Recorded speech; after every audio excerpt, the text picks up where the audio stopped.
please click the subscribe button and the notification icon. It will help us a lot.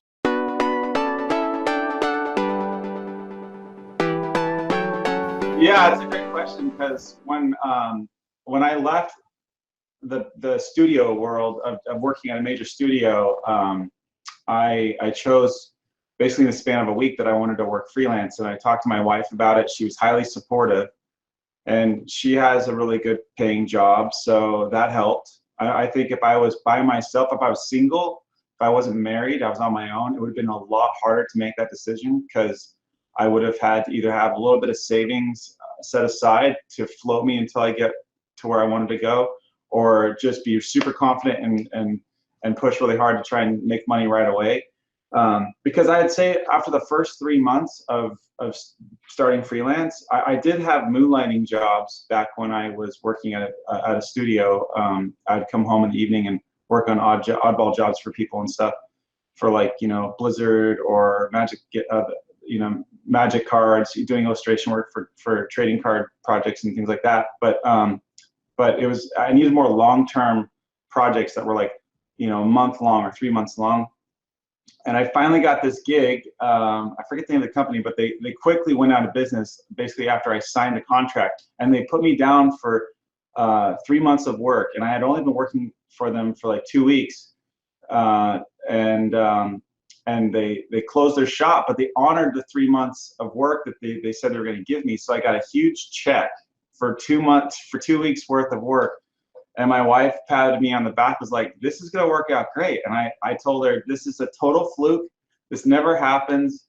But that gave me enough in the bank to, on my own, to like basically say, I can do this. And so I had, you know, some firepower to look for other work in terms of time, because time is huge in the freelance world. You need to get on it and get other clients. Otherwise, you don't get paid. And as long as those invoices are stacking up and people owe you money, then you know you're good.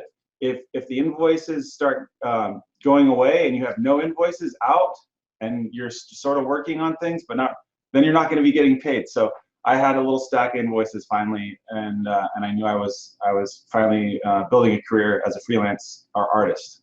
So the only downside to it, I'd say, is that there are times where work gets slow, but the benefit is basically you get to work on your own stuff. I have a backlog of all these paintings I want to do or stories I want to help create, and so whenever someone is either like turned off the work for me, and there's a couple weeks or a week where nothing's happening, I'll just go right into my personal work mode, and I'd say that's the benefit of not getting paid as much sometimes as a freelance artist, is because you get to work on your own stuff, and that's just super awesome. Because when you're working for a major studio, there's always work. They're always pushing you as hard as they can to do work for them, and there's no time, obviously, during the day to work on your own stuff until you get home at night, and we know how that goes. Sometimes we're tired, or you just want to relax and watch a movie, and so anyway. It's been good, and I recommend it if you can handle it. So, but yeah, I did understand early on that I needed to business hat, and I needed to milk all my contacts.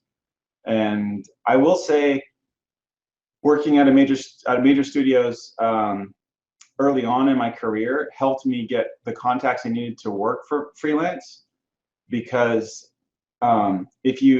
if you start off like right out of school working, going into freelance, it's harder to make contacts that way. And I always recommend, if you're graduating right out of art school, to try and work at a major studio for a few years, just to generate some contacts in the industry. It's just a great way to build that contact base.